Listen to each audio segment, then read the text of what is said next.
Sinar matahari sore menyusup pelan di antara rerimbunan pohon bambu di tepi desa Kedungrejo.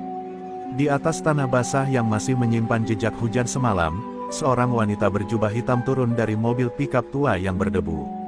Itulah Sari Kemuning, janda muda berusia 33 tahun, baru saja kembali dari perantauan setelah 7 tahun menghilang. Wajahnya cantik alami, kulit kuning langsat, tubuhnya semampai dan penuh pesona.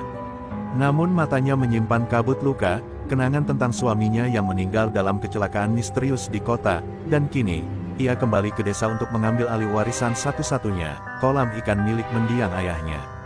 Kolam itu terbentang luas di kaki bukit, dikelilingi semak dan pohon kelapa yang mulai meranggas. Airnya tampak keruh, penuh lumut, dan berbau amis tak sedap. Sari melangkah perlahan, menatap sunyi ke permukaan air yang tak lagi bergelombang seperti dulu. Ia ingat betul, disinilah ayahnya dulu mengajarinya membaca pergerakan arus, memilih bibit lele terbaik, dan lebih dari itu, di kolam inilah ia diajarkan menjaga warisan yang lebih dalam, sebuah ajian sakti yang tak boleh disalahgunakan. Tangannya meraba tanah di pinggir kolam, lalu mencelupkan jari-jarinya ke dalam air. Getar aneh merambat dari ujung kulitnya ke dada. Entah kenapa, kolam itu seakan bicara padanya. "Kamu kembali, nak," begitu seakan bisik angin menerpa telinganya. Sebuah kenangan masa kecil menyeruak, saat tubuhnya direndam di tengah kolam dalam ritual malam purnama, oleh neneknya yang bergelar Nyai Kenongo, penjaga ilmu tua dari garis leluhur Sari. Tetapi bukan hanya kenangan yang menunggunya. Ketika matahari nyaris tenggelam, dari kejauhan terdengar suara motor-motor tua menderu mendekat. 4 lelaki bertampang kasar berhenti di depan pagar bambu kolam, lalu salah satu dari mereka, bertubuh tinggi besar dengan tatapan menyeringai, melangkah masuk tanpa permisi. "Lama nggak ada yang ngurus tempat ini. Kami yang jaga selama ini. Sekarang, kalau kamu mau buka lagi, ya ikut aturannya," ucapnya tajam. Namanya Wira Jangkung, preman yang kini menguasai jalur keamanan desa. Sari tak menjawab, ia hanya berdiri tegak, memandangi Wira dengan tatapan dingin dan tenang. Aura tubuhnya yang ramping, dibalut kebaya hitam ketat, justru membuat Wira sedikit gugup. "Saya nggak butuh penjaga, apalagi preman," jawab Sari datar. Suara itu lembut, namun menyimpan kekuatan seperti air tenang yang dalam. Wira tertawa kecil, tapi sorot matanya berubah tajam. "Jangan sok cantik, Mbak. Di sini yang cantik bisa cepat hilang kalau salah langkah." Malam pun datang lebih cepat, membawa angin dingin dan suara jangkrik dari semak. Sari duduk bersila di teras kolam, menatap bulan yang mengambang perlahan di atas air. Ia tahu, kedatangannya tidak akan disambut hangat oleh semua. Ia bukan hanya datang sebagai juragan baru, tapi juga sebagai pewaris ilmu yang bisa mengguncang keseimbangan lama desa. Tangannya meremas liontin kecil dari tembaga yang tergantung di lehernya. Di dalam liontin itu tersimpan serpihan ajian, tapak sewu, ajian warisan neneknya, yang konon bisa mengalahkan 10 lelaki sekaligus hanya dengan satu gerakan tangan.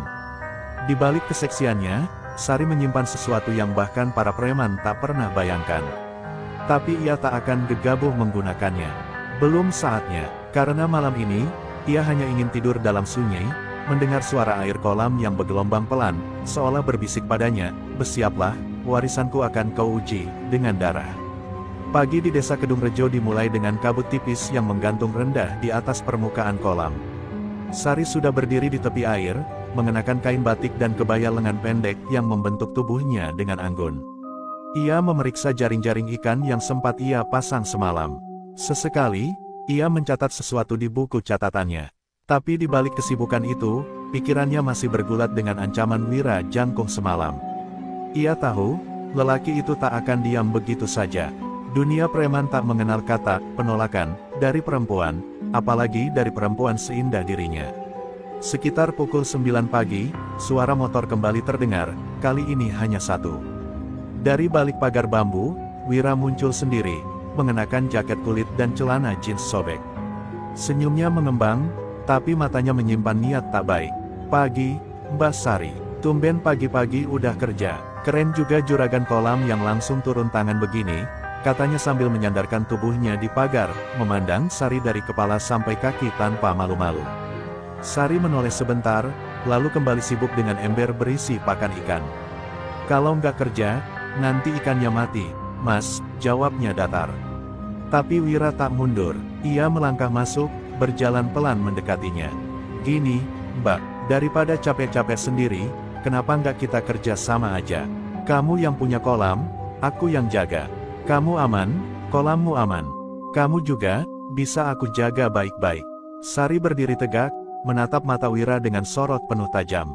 "Saya tidak butuh dijaga. Kolam ini sudah dijaga sejak dulu, bukan oleh preman, tapi oleh leluhur saya." Suara Sari lirih, namun terasa menggigit. Tapi Wira hanya tertawa kecil. "Leluhur, jangan bilang kamu masih percaya yang begituan. Dunia sekarang butuh otot, bukan mitos." Ia lalu menunduk mendekat, nyaris menyentuh wajah Sari. "Atau, kamu takut kolammu kena masalah? Kena air tumpah, atau orang-orang celaka?" Tanpa diduga, Sari meletakkan telapak tangannya ke dada Wira. Hanya sebentar, tapi seketika tubuh lelaki itu mundur setengah langkah. Wira merasa dadanya seperti ditekan batu.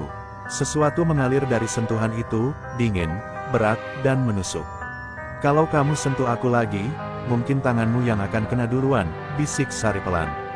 Wira diam. Untuk pertama kalinya, senyum itu menghilang. Ia merasa seperti disentuh oleh sesuatu yang bukan manusia. Matanya berkedip cepat, mencoba menutupi rasa takut yang mulai muncul. Namun Wira tak menyerah. Sebelum pergi, ia menyisakan kalimat terakhir, suaranya rendah namun penuh ancaman. "Baiklah, Mbak, kamu keras kepala, iya. Kita lihat nanti, siapa yang lebih kuat, kolammu, atau nyalimu." Ia lalu melangkah pergi dengan langkah cepat. Sari berdiri di tempat, merasakan hawa dingin menjalar dari bawah tanah. Ia tahu, Wira akan kembali. Dan kali ini, mungkin tak sendirian. Malamnya, Sari kembali semedi di teras kecil di ujung kolam. Ia membakar kemenyan dan mengucap mantra pelindung yang diajarkan neneknya. Air kolam bergelombang pelan meski angin tak berhembus. Dalam bayang api lilin, sesosok bayangan hitam muncul di balik air. Sosok itu adalah bayangan dirinya sendiri, namun dengan sorot mata menyala dan tubuh berselimut kabut gaib. Sari tahu, ajian yang diwariskan padanya mulai terbangun, perlahan tapi pasti. Dan jika Wira benar-benar ingin bermain api, maka ia akan membakarnya dengan ilmu leluhur. Di kejauhan, suara lolongan anjing terdengar panjang. Malam pun menjadi lebih sunyi, seolah bumi sedang menahan napas. Kolam itu bukan sekadar tempat peliharaan ikan. Ia adalah pusaka, dan pusaka hanya tunduk pada darah yang layak. Malam belum bergeser dari tempatnya ketika Sari terbangun oleh suara gemeretak di luar dapur. Ia berjalan pelan, hanya berbalut kain tipis, membawa lampu minyak kecil di tangannya. Langkahnya ringan, namun sorot matanya penuh kewaspadaan. Di bawah cahaya temaram, ia melihat bayangan sosok nenek tua yang pernah memenuhi masa kecilnya, Nyai Kenomo. Tapi sosok itu tak benar-benar ada, hanya fatamorgana dalam ingatannya. Sejak kecil, Sari memang istimewa. Ia mampu melihat yang tak tampak, mendengar yang tak terdengar, dan merasakan apa yang tak dikatakan. Dulu, ketika usianya baru 9 tahun, Sari kerap dibawa ke tengah kolam saat malam bulan purnama. Neneknya menyuruhnya duduk diam di atas rakit, sementara air kolam beriak sendiri meski angin tak bertiup. "Ajian tapak sewu ini bukan untuk main-main, Sari," begitu suara Nyai Kenomo menggema dalam pikirannya kini. "Ia akan melukai kalau tak kau kendalikan. Ia akan menghancurkan kalau kau penuhi dengan dendam." Tapi sekarang, dendam dan ancaman datang beriringan. Apakah ia bisa menahan diri? Di balik tirai waktu, kenangan tentang masa remajanya muncul kembali. Bagaimana ia kabur dari desa saat usianya 17 tahun, tak kuat menanggung beban warisan ilmu dan pandangan miring warga yang menyebut keluarganya keturunan dukun. Di kota, ia mencoba hidup normal, bekerja, menikah, menjadi istri yang taat. Tapi takdir memelintir jalannya. Suaminya tewas dalam kecelakaan aneh, tubuhnya hancur terbakar tanpa sebab logis. Saat itulah Sari tahu, takdirnya tak bisa lari dari warisan darah. Pagi menjelang, Sari duduk di balai-balai bambu, memandang ke arah kolam yang kini mulai hidup kembali. Ikan-ikan mulai menampakkan diri, seolah tahu bahwa pemilik sejatinya telah kembali. Tapi ia juga tahu, kolam ini bukan hanya rumah bagi ikan. Ia adalah pintu yang bisa membuka ke dunia tak kasat mata. Di dasar kolam, konon terkubur keris milik leluhur Sari, Kiai Singomurti, senjata sakti yang hanya muncul ketika kolam dibuka dengan darah keturunan sah. Tak lama kemudian, seorang lelaki tua datang mengayuh sepeda ontel ke rumahnya. Dialah Pak Karyo, mantan mandor kolam yang dulu bekerja untuk Ayah Sari. Lelaki itu sudah bungkuk, namun mata tuanya masih menyimpan kilau tajam. "Saya tahu kamu bakal balik, Nduk," katanya sambil menyeruput kopi yang disuguhi Sari. "Kolam ini memang milikmu, tapi bukan hanya kolammu yang ditunggu-tunggu orang, tapi juga ajianmu." Sari hanya diam, ia tahu ucapan itu bukan bualan. Pak Karyo melanjutkan, "Wira itu bukan sekadar preman. Dia dibakingi sama orang kota. Sudah lama dia ngincar tanah di sini buat dijual. Kamu harus hati-hati. Jangan cuma pakai otot, pakai juga warisan kakek buyutmu." Sari mengangguk pelan. Ia tahu, hari-harinya ke depan akan dipenuhi ujian. Tapi di dalam dadanya kini berkobar kembali semangat lama yang dulu ia buang. Semangat untuk menjaga, semangat untuk bertahan, dan jika perlu, untuk menghancurkan. Malam itu, ia menulis di buku catatannya, "Yang datang padaku bukan hanya manusia. Yang ingin merampas bukan hanya harta. Tapi selama aku berdiri, tak akan kubiarkan mereka menyentuh warisan darah ini." Lalu, ia kembali semedi. Tangannya membentuk mudra kuno, mulutnya mengucap mantra warisan Nyai Kenongo. Di langit, awan gelap menggulung meski bulan sedang penuh. Angin tiba-tiba berputar, dan kolam di hadapannya berdesir, seperti membalas panggilan yang telah lama tak terdengar. Dan untuk pertama kalinya, bayangan hitam itu muncul di tengah kolam, samar, bergerak pelan seperti tubuh perempuan tua berambut putih panjang. Sari tak gentar, ia berdiri dan menatap sosok itu. "Ajar aku kembali, Nek," bisiknya. "Karena perang ini, sudah dimulai." Pagi itu langit Kedung Rejo tampak mendung meski belum ada hujan. Sari sedang memeriksa petakan kolam barat yang mulai ia bersihkan. Ia bersama dua warga desa yang sukarela membantunya, Pak Karyo dan seorang pemuda pendiam bernama Arif, anak almarhum sahabat ayahnya. Namun ketenangan pagi itu tak bertahan lama. Dari kejauhan, terdengar deru motor berjumlah lebih dari 3. Debu membumbung di ujung jalan tanah. Sari mengangkat wajahnya, ia tahu, inilah saatnya. Wira Jangkung datang bersama 4 anak buahnya, semuanya bertubuh besar dan bertato. Mereka langsung menerobos pagar bambu kolam, tanpa peduli. Wira berdiri di depan, mengenakan kacamata hitam dan rantai logam di pinggangnya. "Aku sudah kasih waktu, Mbak. Tapi sepertinya kamu nggak ngerti juga," katanya lantang. Salah satu anak buahnya melempar pot bunga ke tanah. Suaranya pecah keras, mengejutkan Pak Karyo dan Arif yang langsung berdiri waspada. Sari melangkah maju, tubuhnya berdiri tegak meski hanya mengenakan kaos dan kain panjang. "Aku tak butuh waktu darimu, Wira. Kolam ini milik keluargaku, bukan tempat mainmu." Suaranya tak tinggi, tapi tegas dan dingin. Namun itu hanya membuat Wira tertawa sinis. Ia lalu memberi isyarat dengan tangannya. 2 preman langsung merobohkan pagar bambu dan menendang karung pakan ikan hingga berhamburan. Sari hanya berdiri, tak bergerak. Pak Karyo berusaha menahan salah satu preman, tapi didorong hingga jatuh ke lumpur. Arif melangkah maju, tapi ditinju di perut dan roboh bersimpuh. Wira lalu melangkah ke arah Sari, hanya sejengkal dari wajahnya. "Cantik sih kamu, tapi keras kepala. Mau sampai kapan kamu begini? Kalau kamu jadi perempuanku, semua ini bisa beres." Tangannya terulur, berani menyentuh lengan Sari. Namun dalam sekejap, tubuhnya terpental mundur seolah disetrum. Wira jatuh terduduk di tanah, matanya melebar kaget. Sari menatapnya dingin. Di tangannya, liontin tembaga milik Nyai Kenongo tampak berpendar merah redup.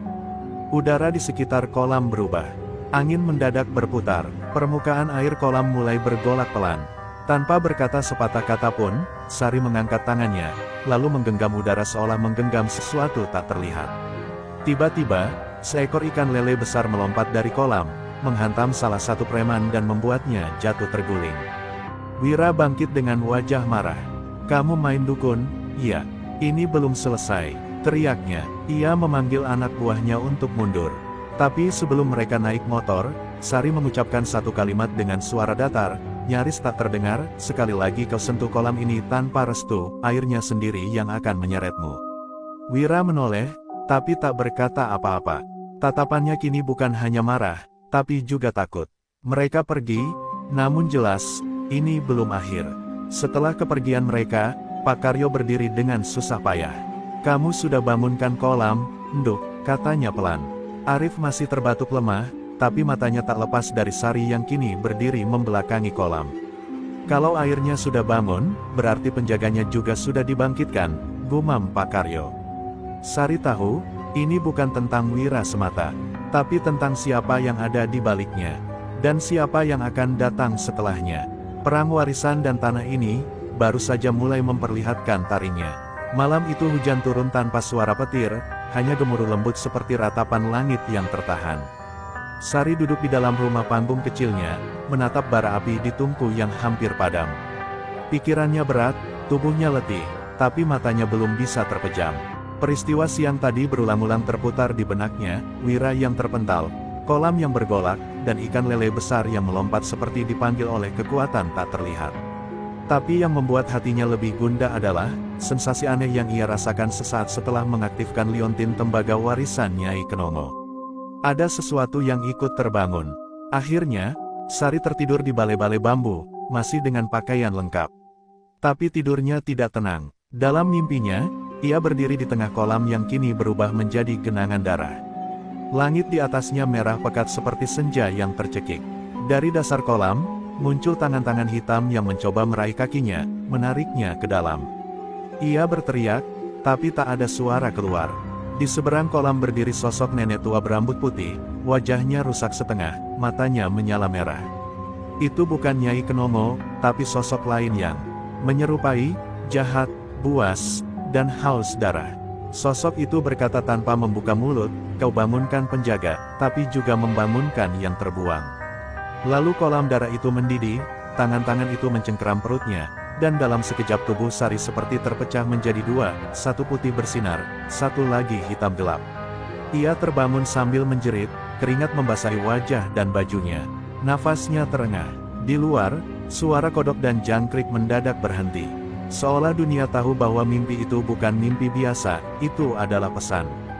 Keesokan harinya, Pak Karyo datang lebih awal dari biasanya. Ia membawa sebungkus kain tua yang dibungkus rapi, dibalut dengan rajah dan ikatan janur kering. "Ini, warisan bapakmu. Dulu disuruh simpan sampai waktunya tiba. Sepertinya, waktu itu sekarang," kata Pak Karyo sambil menyerahkan bungkusan itu. Saat dibuka, terlihat sebuah keris kecil berwarna hitam legam, dengan ukiran naga dan hulu berbentuk kepala macan. Aroma wangi mistik langsung menyeruak. "Ini Kiai Singomurti, keris penjaga kolam. Tapi juga pembuka gerbang." Sari menggenggam keris itu. Tangannya bergetar. Sekilas ia melihat bayangan kolam berubah lagi menjadi darah, dan suara itu kembali berbisik, "Gerbang telah retak, tak bisa kau tutup separuh. Pilih jadi penjaga, atau jadi tumbal." Sari mengatupkan matanya. Ia sadar, ilmu dan kekuatan yang diwariskan padanya bukan cuma untuk perlindungan, tapi juga punya harga. Dan harga itu, bisa jadi adalah jiwanya sendiri. Malam harinya, seekor burung gagak jatuh mati di depan pintu rumah Sari. Matanya terbuka lebar seolah melihat sesuatu yang menakutkan sebelum mati. Pak Karyo membakarnya tanpa bicara, lalu menabur garam di sekitar kolam. Ini bukan cuma ulah Wira. Ada yang ikut bergerak dari balik batas. Mungkin, yang dulu dikurung oleh Nyai Kenongo, gumamnya. Sari tahu, tak ada lagi jalan kembali. Perang ini bukan sekadar melawan preman, tapi melawan bayangan lama yang hendak kembali menuntut darah. Dan saat malam semakin larut, dari balik semak di dekat kolam, sepasang mata merah menyala memandang ke arah rumah Sari. Bukan manusia, bukan binatang, tapi sesuatu yang pernah dikubur, dan kini bangkit. Malam terasa lebih pekat dari biasanya. Udara di sekitar kolam seperti dipadatkan oleh sesuatu yang tak kasat mata. Daun-daun pisang di ujung kebun menderak pelan, padahal tak ada angin bertiup. Sari berdiri di ambang jendela rumahnya, menatap ke arah kolam yang permukaannya diam, namun terasa hidup. Ia bisa merasakan keberadaan makhluk itu, makhluk bermata merah yang semalam mengintainya dari balik semak. Bukan manusia, bukan preman, tapi bayangan masa lalu yang pernah dikurung oleh darah. Pak Karyo sudah mengurung diri di musola kecil dekat lumbung, bersikir sejak senja. "Jangan dekati kolam malam ini, Nduk. Gerbangnya belum tertutup, kau harus kuat," pesannya sebelum gelap turun. Tapi justru kata-kata itu membuat Sari semakin terpanggil. Ada suara lirih dari dasar kolam. Bukan suara manusia, melainkan bisikan dingin, berlapis, seolah datang dari bawah tanah dan menembus air. "Aku lapar," bisik suara itu. Aku ingat darahmu. Sekitar tengah malam, Sari keluar rumah. Ia mengenakan kain hitam panjang dan mengalumi keris Kiai Singomurti di lehernya dengan benang merah. Langkahnya tenang namun mantap, menyusuri jalan tanah basah menuju tepi kolam. Di bawah sinar bulan setengah, sosok bayangan mulai terlihat. Tingginya hampir 2 meter, tubuhnya samar, seolah terbuat dari asap dan lumpur. Matanya bersinar merah menyala. Ia berdiri tak jauh dari pematang, hanya diam menatap Sari. Sari tak gentar. Ia berdiri di bibir kolam, menancapkan keris di tanah, lalu menorehkan darah dari ibu jarinya ke atas tanah itu. Kalau kau memang warisan dari ajian keluargaku, tunjukkan dirimu. Tapi kalau kau iblis yang menyusup dalam warisan ini, maka aku, pewaris darah Kenongo, tak akan tunduk padamu. Teriaknya. Awan mendadak menggulung di atas kepala, angin menderu keras. Air kolam berputar sendiri, membentuk pusaran gelap di tengah. Dari pusaran itu, bayangan lain muncul, perempuan tua berambut panjang menyentuh air dengan tangannya yang kurus. Sosok ini bukan bayangan jahat. Ia adalah roh Nyai Kenongo, yang terbangkitkan oleh darah Sari. Sari, cucuku, yang kau lawan bukan sekadar preman atau siluman. Tapi dendam turun-temurun dari yang pernah dikalahkan leluhur kita. Kau harus bersih. Jangan marah. Jangan takut, atau ajianmu akan balik menggigitmu. Air mata Sari mengalir deras. Nek, aku takut, aku sendiri, ucapnya pelan. Sosok Nyai Kenongo mengangkat tangannya, menunjuk ke dada Sari. Kau tak sendiri, leluhurmu bersamamu. Tapi ingat, setiap kali ajian dibangkitkan, darah harus dibayar. Seketika sosok Nyai lenyap, bayangan besar itu pun menghilang diseret pusaran air. Hening kembali, tapi Sari tahu, itu hanya permulaan. Dinding antara dunia gaib dan dunia nyata sudah mulai menipis. Esok paginya, warga dikejutkan dengan kabar bahwa salah satu anak buah Wira ditemukan tewas di dekat sungai. Tubuhnya membiru, matanya melotot seperti habis melihat sesuatu yang mengerikan. Tak ada luka, tapi dari mulutnya menetes air berbau lumpur kolam. Wira marah besar. Ia menuduh Sari bermain santet. Dan ia bersumpah, malam Jumat nanti, ia akan kembali, bukan untuk mengancam, tapi menghancurkan. Sari hanya menatap ke arah kolam yang tenang. Ia tahu, benturan berikutnya akan lebih dari sekadar fisik. Dan mungkin, untuk bertahan, ia harus membuka seluruh ajian yang selama ini ia segel sendiri. Sekalipun itu berarti, menjual sebagian jiwanya. Hari bergulir menuju Jumat dengan ketegangan yang terasa menggantung di udara. Warga Kedung Rejo mulai gelisah. Beberapa bahkan memilih tidak keluar rumah selepas asyar. Kabar tentang anak buah Wira yang ditemukan tewas dengan kondisi aneh telah menyebar ke pelosok desa. Tapi tak seorang pun berani terang-terangan membela Sari. Mereka tahu, malam nanti, Wira akan datang, dan dia tak sendiri. Teror bukan hanya datang dari makhluk halus, tapi juga manusia-manusia yang lebih buas dari siluman. Sari duduk di depan kolam, menyiapkan sesajen kecil, bunga 7 rupa, kemenyan, dan kendi berisi air kolam pertama yang dulu ditimba oleh mendiang ayahnya. Di tangannya, keris Kiai Singomurti telah berkilau, seolah hidup. Tatapannya tajam, tapi jiwanya berkecamuk. Ia tahu, malam ini bukan sekadar ujian kekuatan, tapi ujian nyawa. Jika gagal menahan, bukan hanya ia yang binasa, tapi seluruh desa bisa terjerumus ke dalam teror kutukan lama yang selama ini disegel rapat di dasar kolam. Menjelang tengah malam, deru motor terdengar menembus sunyi.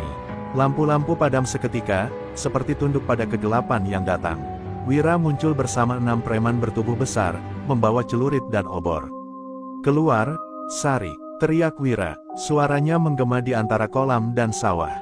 Ini bukan tempat klinik. Kalau malam ini kamu nggak tunduk, besok pagi kolammu tinggal lumpur dan bangkai ikan. Sari berdiri di depan pagar kolam, tubuhnya diselimuti kain hitam, rambut digelung ke atas. Tatapannya dingin, tak tergoyahkan. Ia melangkah pelan ke arah mereka, lalu menancapkan keris ke tanah di hadapannya. Kau mau darah? Malam ini akan ada darah. Tapi bukan darahku, katanya pelan.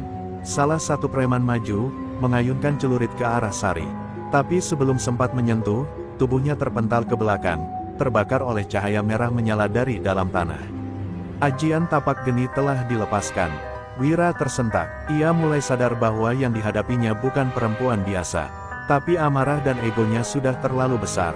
Bakar semuanya. teriaknya. Preman-preman itu menyalakan obor, melemparnya ke arah pagar dan saung ikan. Tapi sebelum api sempat menjalar, dari dalam kolam muncul pusaran air besar, lalu menyembur seperti air mancur raksasa, menyapu obor dan memadamkannya seketika. Air itu berbau kemenyan dan darah. Lalu, dari permukaan air, muncul siluet perempuan tua berambut putih. Roh Nyai Kenongo kembali muncul, matanya tajam menyala ke arah para perusuh. Seketika 3 preman jatuh ke tanah, kejang-kejang sambil mulut mereka berbuih. Wira melangkah mundur, tapi Sari sudah berdiri di hadapannya, keris di tangan, sorot matanya seperti api. Kau telah melangkahi batas, Wira. Sekarang kau harus membayar, ucapnya dingin. Wira berusaha menyerang, tapi tangan Sari menyentuh dadanya. Seketika tubuh Wira terpaku, tak bisa bergerak.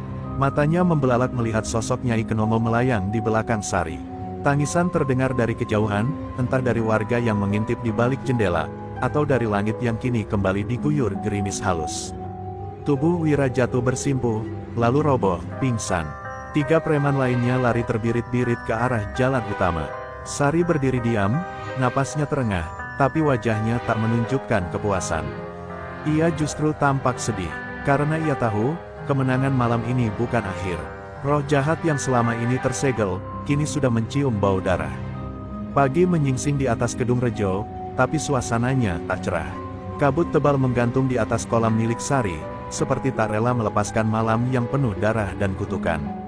Di dalam rumahnya, Sari duduk membasuh keris Kiai Singomurti dengan air bunga 7 rupa.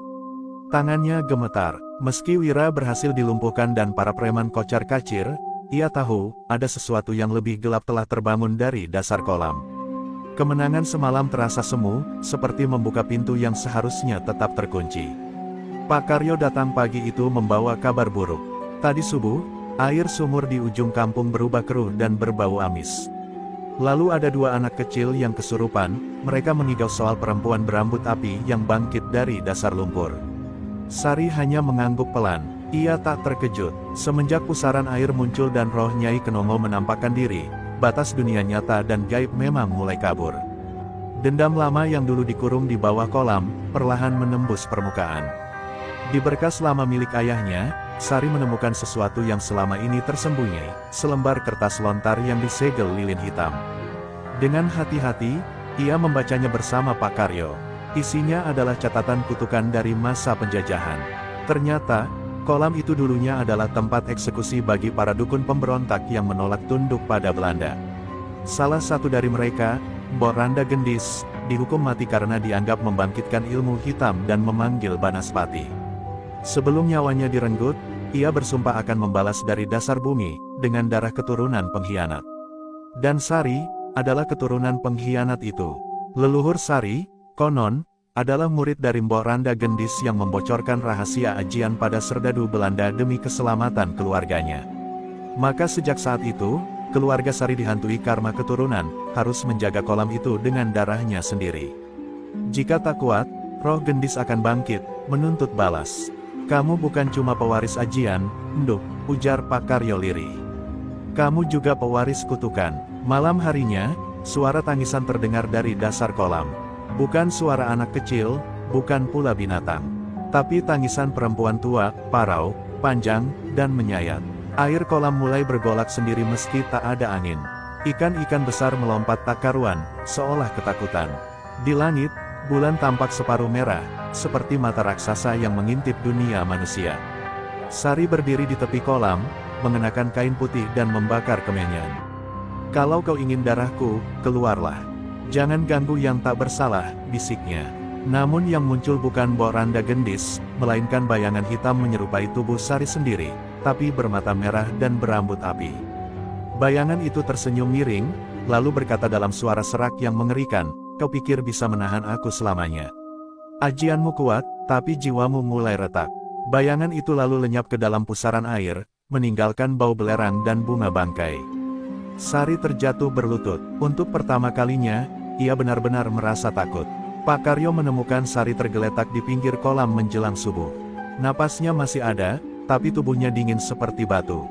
Di dada Sari, keris Kiai Singomurti menancap sendiri, seolah berusaha melindungi tuannya dari serangan yang tak terlihat. Di telapak tangan Sari, tertulis dengan darah, 7 malam menuju pelepasan. Pilih jadi tameng, atau tumbal.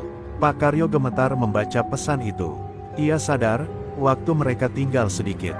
Sari terbangun di hari ketujuh, tepat saat azan maghrib berkumandang. Tapi sorot matanya tak lagi sama. Ada kegelapan yang ikut tinggal di pupil matanya. Apakah itu kekuatan yang ia panggil, atau roh kutukan yang menyelinap masuk? Warga desa mulai resah.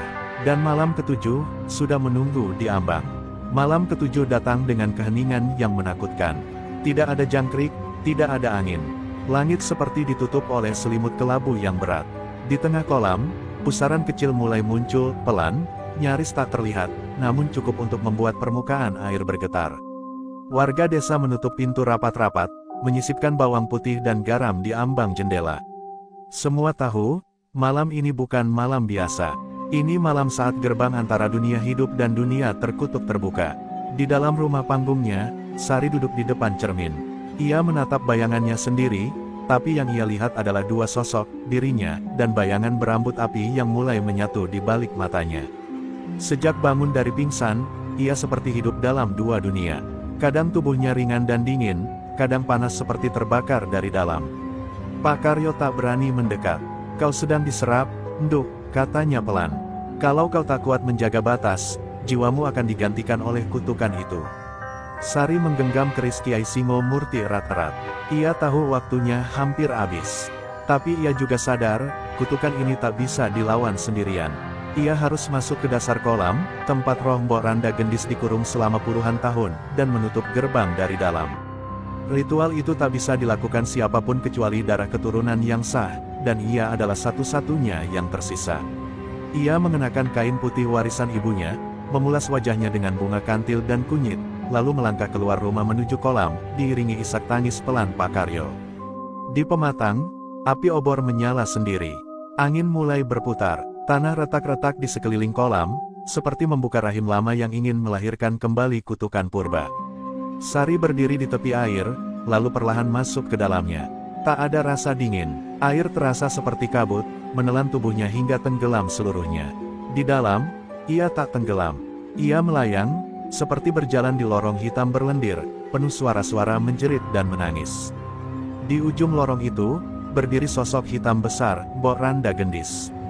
Rambutnya menyentuh lumpur, matanya merah darah, dan mulutnya penuh taring.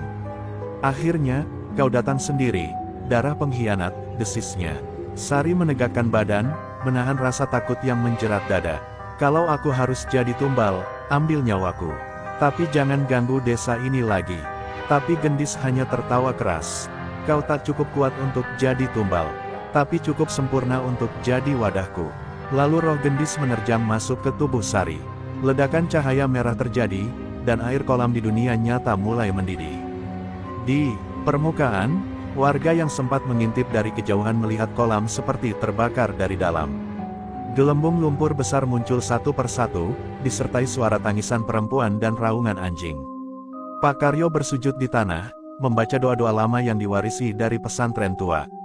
Ia tahu, kalau Sari kalah di dalam, rohnya tak akan kembali, dan tubuhnya akan jadi kendaraan roh jahat untuk membalaskan dendam ke seluruh desa. Tiba-tiba air kolam terbelah. Sari muncul dari tengahnya, berdiri di atas permukaan air, tubuhnya disinai cahaya merah kemasan. Rambutnya terurai, wajahnya seperti bukan lagi Sari. Tapi matanya kembali hitam jernih. Gerbang sudah tertutup, katanya pelan, sebelum jatuh tak sadarkan diri di atas permukaan air yang kini kembali tenang. Pak Karyo berlari menghampiri, memeluk tubuh Sari yang dingin tapi masih bernapas. Ia menangis, bukan karena Sari selamat, tapi karena ia tahu, kutukan itu belum benar-benar berakhir. Di bawah kolam, suara tawa kecil terdengar. Gendis belum hancur, ia hanya mundur, menunggu celah berikutnya. 3 hari berlalu sejak malam kutukan itu. Sari masih terbaring lemah di dalam rumahnya, tubuhnya hangat seperti bara, namun napasnya tetap tenang. Pak Karyo menjaga siang dan malam, membersihkan luka-luka di tubuhnya yang muncul seperti bekas terbakar. Tapi ada yang lebih mengkhawatirkan, di punggung Sari muncul tanda menyerupai bunga api, bercahaya samar saat malam tiba. Ia bukan lagi perempuan biasa. Ia kini menjadi penjaga gerbang antara dua alam, warisan yang tak pernah ia minta, tapi harus ia terima. Warga desa mulai berani keluar rumah, tapi ketakutan masih menggantung. Mereka tahu, malam itu bukan sekadar mimpi buruk. Beberapa anak kecil mulai mengalami mimpi serupa, seorang perempuan tua membisikkan mantra, menawarkan kekuatan dengan harga darah. Pak Karyo tahu, roh Mbok Randa Gendis belum sepenuhnya lenyap. Ia hanya mundur, tersegel kembali di dasar kolam, tapi kini dengan jalur baru, melalui keturunan darah Sari. Kabar kejadian aneh itu menyebar keluar desa. Seorang lelaki berjas hitam datang ke Kedung Rejo, mengaku bernama Dr. Wahyu Satrio, peneliti okultisme dari Universitas Besar di Jakarta. Ia membawa berkas-berkas lama tentang dukun Nusantara, termasuk risalah tentang Mbok Randa Gendis. Kami sudah mencurigai kolam ini sebagai pusat energi gaib sejak lama, katanya pada Pak Karyo. Tapi baru kali ini, energi itu bangkit kembali. Tatapannya ke arah Sari bukan tatapan prihatin, melainkan kekaguman penuh hasrat. Dokter Wahyu diam-diam bertemu seseorang malam itu, Wira, yang ternyata masih hidup dan bersembunyi di ujung hutan. Meski tubuhnya lemah dan jiwanya terguncang, dendamnya belum padam. Aku tahu siapa dia sekarang, gumam Wira, matanya membara. Dokter Wahyu hanya tersenyum. Kalau kau ingin balas dendam, bantu aku membuka gerbang itu. Kita ambil kekuatannya, dan buat seluruh negeri tunduk. Persengkokolan antara ilmu dan keserakahan pun dimulai, tak lagi sekadar balas dendam pribadi, tapi konspirasi untuk menguasai kekuatan kuno dari dasar bumi. Di rumah, Sari akhirnya terbangun. Tapi suara yang keluar dari mulutnya bukan sepenuhnya miliknya. Kadang ia berbicara dalam bahasa Jawa kuno yang bahkan Pak Karyo tak mengerti. Kadang ia menulis simbol-simbol di dinding, seperti sedang dipandu tangan tak terlihat. Satu malam, ia berkata dalam tidur, mereka akan datang, bukan hanya manusia. Tapi mereka yang dulu dikurung bersama Gendis. Aku bisa dengar suara mereka memanggilku. Pak Karyo hanya bisa menggenggam tangannya erat, berdoa dalam hati agar jiwa Sari tetap utuh. Sari mulai mengalami penglihatan aneh. Ia melihat masa lalu, ketika kolam itu belum ada, ketika tanah itu menjadi tempat pemujaan para dukun sakti dari berbagai penjuru Nusantara. Ia melihat leluhurnya, seorang perempuan muda yang lari membawa kitab pusaka dan dikejar oleh pasukan Belanda serta para dukun bayaran. Kitab itu dibakar, lalu ditanam di bawah kolam untuk menutup kekuatan besar yang tak mampu dikendalikan siapapun. Tapi kini, segel itu mulai retak, dan warisan itu kembali menuntut darah. Malam keempat setelah bangkit dari kolam, Sari berdiri di tepi air lagi. Tapi kali ini, ia tak takut. Ia tahu, pertempuran berikutnya bukan lagi tentang bertahan, tapi memilih. Jika kutukan ini milikku, maka aku harus menguasainya, bukan dikuasai, katanya lirih, menatap pantulan wajahnya sendiri. Tapi di permukaan air, pantulan itu tersenyum miring. Bukan dirinya, melainkan roh yang menunggu celah, menanti Sari lengah, untuk mengambil alih sepenuhnya. Malam kembali menyelimuti Kedung Rejo, tapi hawa di sekitarnya kini terasa berbeda. Panas, pekat, seperti tanah menyimpan amarah yang sudah ratusan tahun membara. Di balik diamnya kolam, ada sesuatu yang menggeliat, bangkit perlahan, menunggu dipanggil. Dan panggilan itu sedang disiapkan. Di sebuah rumah tua peninggalan Belanda yang telah lama kosong, Dokter Wahyu bersama Wira dan beberapa pria berpakaian hitam tengah menggambar lingkaran ritual dengan darah kambing hitam dan serbuk tulang manusia. Gerbang kedua akan dibuka malam ini, tanpa seizin pemilik tanah. Wira duduk bersila di tengah lingkaran, tubuhnya masih dipenuhi luka akibat pertarungan dengan Sari, tapi matanya membara penuh dendam. Di dadanya tergantung manik-manik hitam pemberian Dokter Wahyu, konon berasal dari makam salah satu pengikut Mbok Randa Gendis. Kita tak butuh ajian rawa rontek atau pancasona, ujar Dokter Wahyu pelan. Kita akan bangkitkan kekuatan lama yang bahkan langit pun takut menyebut namanya. Mereka menyiapkan sesaji, rambut perawan, kuku anak-anak, dan darah perempuan pengkhianat yang dicuri dari pakaian Sari yang tak sengaja dibuang Pak Karyo. Sementara itu, di rumah panggungnya, Sari merasa dadanya seperti diremas dari dalam. Ia memuntahkan darah hitam yang menggumpal seperti tanah basah. Pak Karyo panik, tapi Sari tahu, ini bukan sakit biasa. Mereka sedang membukanya, bisiknya pelan. Gerbang kedua, gerbang darah. Ia bangkit dengan susah payah, menggenggam kembali keris Kiai Singomurti yang kini berdenyut seperti jantung hidup.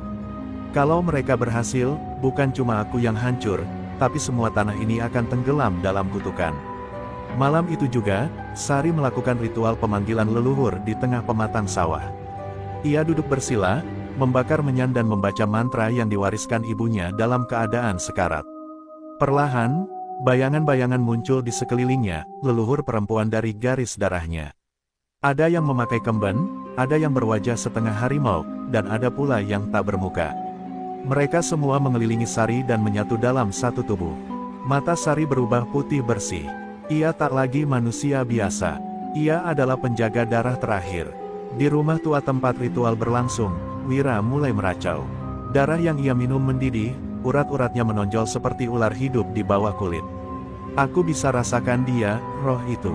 Dia masuk ke tulangku, teriaknya. Tapi yang tak mereka sadari, roh yang bangkit bukan sekadar Mbok Randa Gendis, melainkan entitas yang jauh lebih tua, yang selama ini tersegel bersama Gendis, Sundel Kramat, dukun perempuan pemakan roh yang bahkan para empu terdahulu pun tak berani menyebut namanya. Gerbang darah telah salah dibuka. Tiba-tiba, tanah di sekitar rumah tua itu retak, dan api hitam menyembur dari dalam tanah. Bangunan itu runtuh separuh. Dari tengah ritual yang kacau, muncul sesosok bayangan tinggi berambut panjang sampai tanah, dengan mata merah darah dan tangan penuh luka-luka bernanah. Siapa yang berani memanggilku tanpa tumbal jiwa? Suaranya menggelegar. Dalam dua alam, Wira menjerit, tubuhnya terangkat ke udara dan ditarik ke tengah api. Tapi dokter, Wahyu hanya tersenyum. Kau akan jadi kunci. Aku hanya butuh Sari, dia wadahnya. Di saat itulah Sari muncul, melangkah perlahan dari balik kabut dengan keris terhunus dan mata menyala. Leluhur yang bersatu dalam tubuhnya membuat tanah yang ia pijak tak bisa retak. Kalian mainkan darahku tanpa izin, maka darah kalian akan jadi tumbal pertama, ucapnya dingin. Suaranya menggema seperti ribuan perempuan bersuara bersamaan. Pertempuran antara darah, kutukan, dan keserakahan pun dimulai. Dan malam itu, langit Kedung Rejo berubah merah.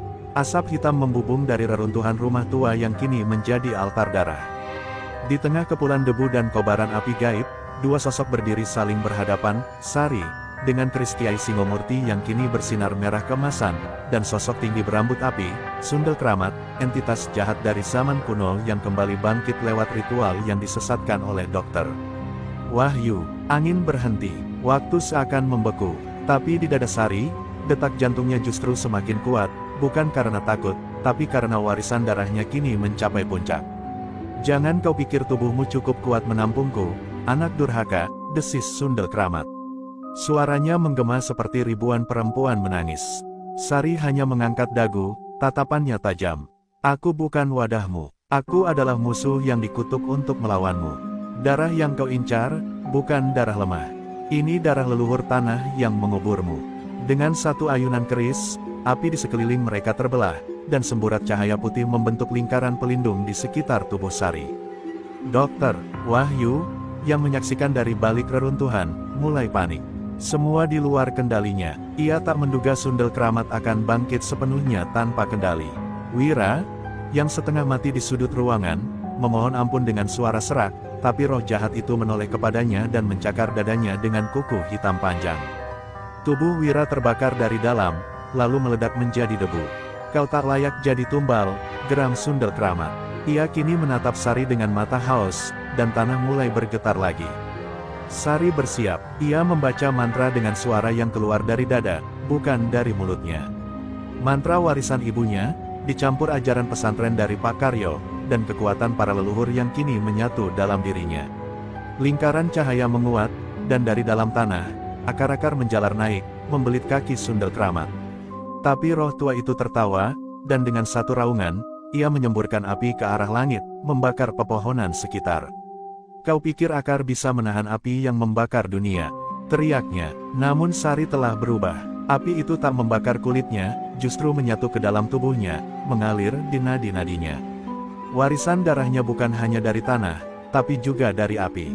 Ia adalah penjaga keseimbangan. Aku perempuan tanah, tapi juga perempuan api. Kau tak akan bisa hidup dalam tubuh yang sudah menyatu dengan keduanya. Teriak Sari, lalu menghunjamkan kerisnya ke tanah sambil meneriakkan nama leluhurnya, Sri Ayu Retnaningrum. Tanah terbuka, cahaya menyilaukan keluar dari dalam bumi.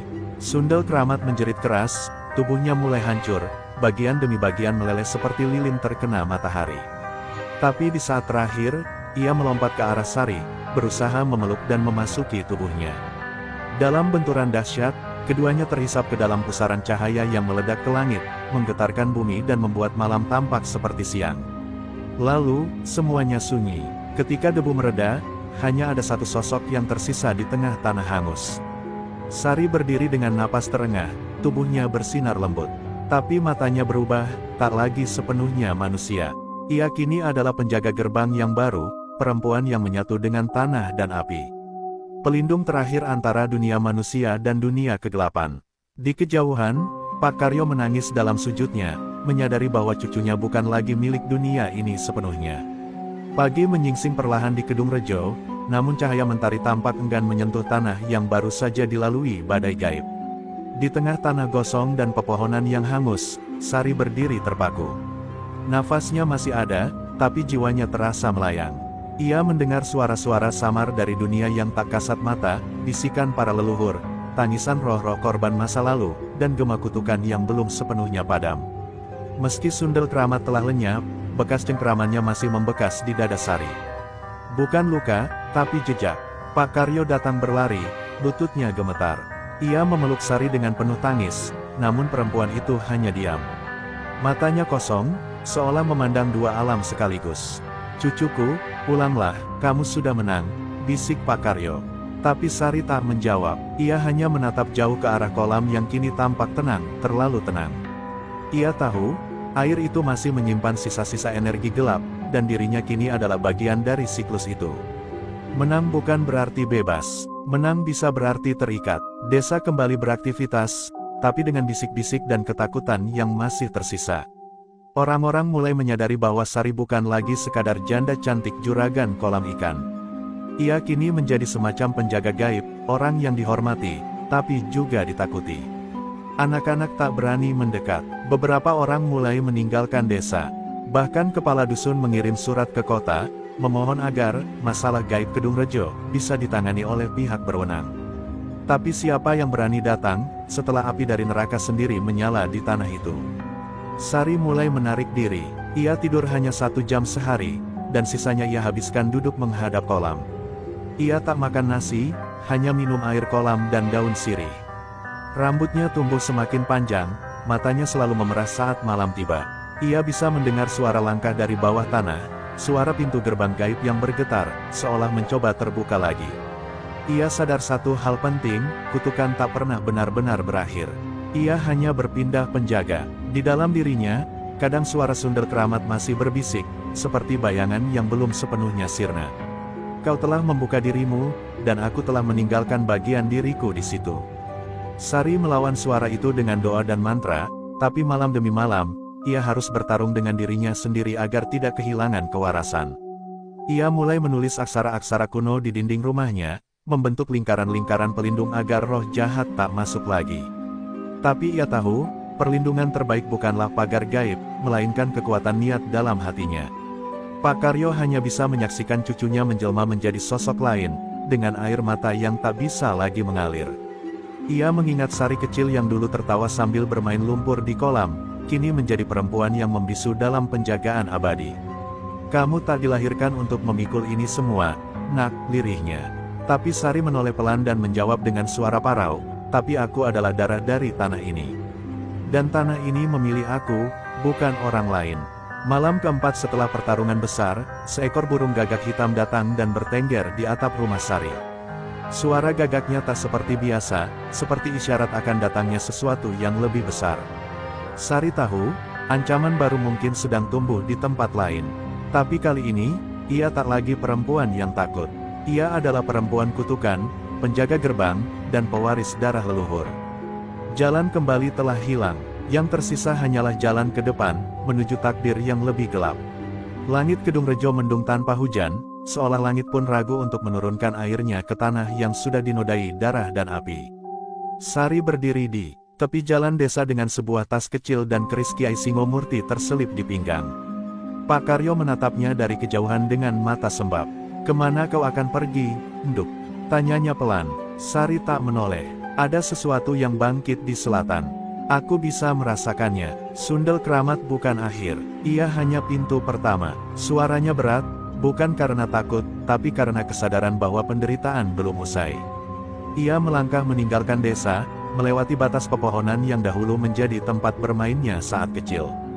Kali ini, setiap langkahnya seolah meninggalkan bayangan. Alam seakan mencatat jejaknya, sebab Sari bukan lagi perempuan biasa. Ia adalah wadah kekuatan, dan sekaligus benteng terakhir yang mencegah dunia manusia dari kehancuran.